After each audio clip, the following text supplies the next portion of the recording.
Good morning students.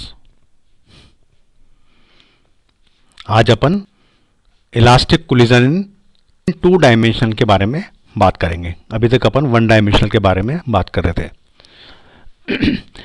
पहले अपन laboratory frame के अंदर सॉल्व करने की कोशिश करेंगे प्रॉब्लम को, उसके बाद सेंटर ऑफ फ्रेम में करेंगे।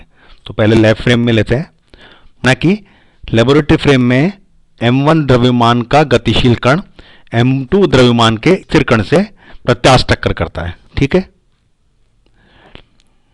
गतिशील कण का टक्कर के u1 वेग है और टक्कर के पश्चात अपनी प्रारंभिक दिशा से थीटा कोण पर विचलित होकर v1 वेग से गति करना प्रारंभ करता है, और m2 कण टक्कर के बाद m1 की दिशा से थीटा 2 कोण पर v2 वेग से गति करना प्रारंभ करता है। मैं आपको ये डायग्राम में बताता हूं। ये फर्स्ट पार्टिकल का मास m1 है, u1 वेग से आ रहा है। ये सेकंड पार्टिकल है जिसका मास m2 है और ये स्थिर अवस्था में है। और ये फर्स्ट पार्टिकल यहां पर ये v1 वेग से गति करने लग गया अपनी प्रारंभिक दिशा के से थीटा 1 कोण बनाते हुए, और ये जो सेकंड पार्टिकल है का द्रव्यमान m2 है, ये v2 वेग से गति करने लग गया m1 की दिशा से, m1 की प्रारंभिक दिशा से थीटा 2 कोण बनाते हैं। ठीक है, तो संवेग संरक्षण का नियम अपन घटकों के रूप में लगाते हैं। तो x दिशा में घटक और y दिशा में घटक अलग अलग निकालने होंगे। तो x दिशा के लिए अपन क्या लिख सकते हैं, m1 u1 is equal to टक्कर के पहले संवेग m1 u1 is equal to टक्कर बाद कुल संवेग फर्स्ट पार्टिकल का और ये सेकंड पार्टिकल का, इसका x कंपोनेंट लेना पड़ेगा, यानी कि इस वेलोसिटी का x कंपोनेंट जो थीटा कोण बना रहा है, तो वो कितना हो जाएगा m1 v1 cos थीटा 1, और इसी तरह से इसका m2 v2 cos थीटा 2, और y कंपोनेंट निकालेंगे। तो पार्टिकल क्योंकि x दिशा में आ रहा है, y दिशा में वेलोसिटी नहीं है, इसलिए अपन मोमेंटम कितना होगा 0, और इसका y कंपोनेंट और इसका भी y कंपोनेंट क्या हो जाएगा 0 equals to m1 v1 sin theta 1 minus m2 v2 into m2 v2 sin theta 2, और ये आपके दो इक्वेशन आ गई। और ऊर्जा संरक्षण के नियम से 1/2 m1 u1 square is equal to 1/2 m1 v1 square plus 1/2 m2 v2 square, ये अपन लिख सकते हैं। लेकिन हमें यहां पर चार अज्ञात राशियों v1 v2 थीटा 1 थीटा 2 का मान प्रयुक्त तीन समीकरणों की सहायता से ज्ञात करना है, जो कि संभव नहीं है, क्योंकि चार राशियों का मान ज्ञात करने के लिए हमें चार समीकरणों की आवश्यकता होती है। इसलिए लेबोरेटरी फ्रेम में इस समस्या का हल संभव नहीं हो पाता। अब अपन इसी प्रॉब्लम को सेंटर ऑफ मास फ्रेम में डिस्कस करेंगे।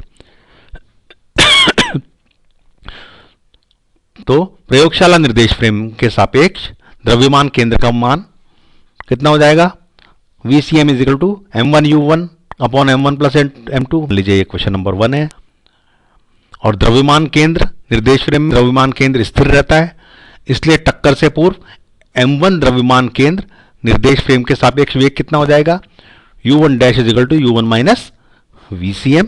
ठीक है, ये क्वेश्चन नंबर 5। ये इस तरह के इक्वेशन अपन पहले भी लिख चुके हैं।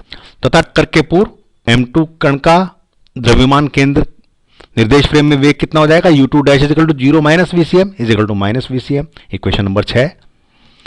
और टक्कर के पश्चात m1 तथा m2 द्रव्यमान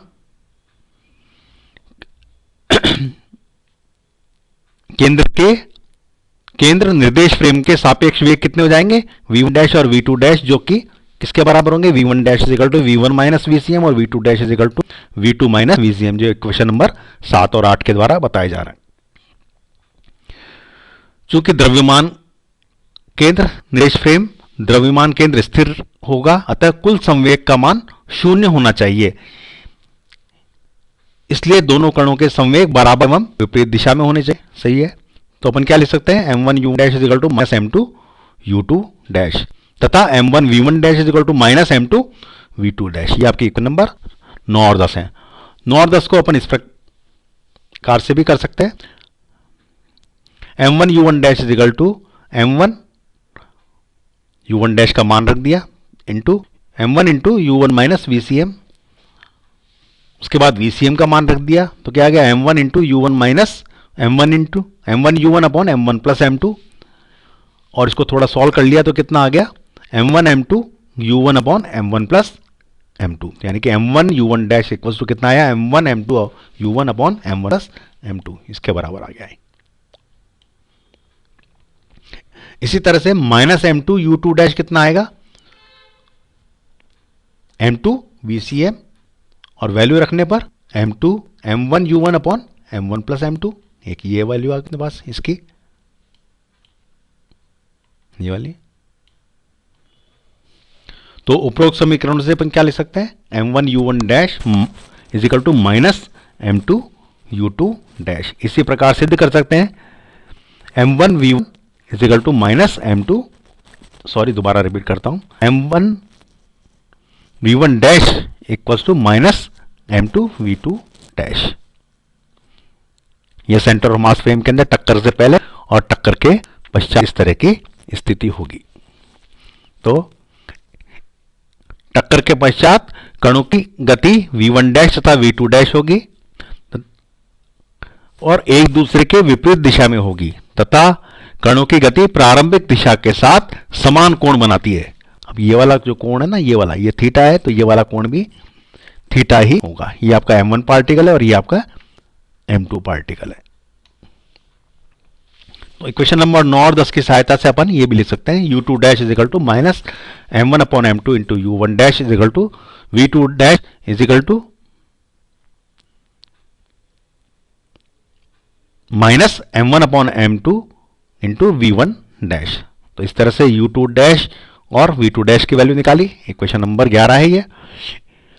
इसी निर्देश फ्रेम में ऊर्जा संरक्षण के नियम को लगाएं तो अपन क्या लिख सकते हैं 1/2 m1 u1 dash square 1/2 m2 u2 dash square is equal to 1/2 m1 v1 dash square plus 1/2 m2 v2 dash square. ये आपकी इक्वेशन नंबर 12 आ जाएगी। इक्वेशन नंबर 11 अपन u2 डैश और v2 डैश का मान इक्वेशन नंबर 12 में रख दें तो इस तरह की इक्वेशन प्राप्त होगी आपको। यहां पर अपन ने इसकी यहां वैल्यू रखी है और यहां रखी, यानी एक बार मैं पढ़ देता हूं, बता देता हूं दोबारा से 1/2 m1 u1 dash square is equal to 1/2 m2 m square u1 dash square upon m2 square is equal to 1/2 m1 v1 dash square is equal to 1/2 m2 into m1 square v1 dash square upon m2 dash m2 square. इसको जब अपन solve करते हैं तो क्या आता है 1/2 m1 u1 dash square is equal to 1/2 m2, sorry दोबारा repeat कर रहा हूं इसको, 1/2 m1 u1 dash square is equal to 1/2 m1 v1 dash square. इसको अपन ऐसे भी लिख सकते हैं modulus of u1 dash equal to modulus of v1 dash, और similarly modulus of u2 dash is equal to modulus of v2 dash. ये आपकी इक्वेशन नंबर 14 है। इस तरह से अपन वैल्यूज निकाल सकते हैं। इसके आगे अपन नेक्स्ट टर्न पर करेंगे। बस आज के लिए इतना ही।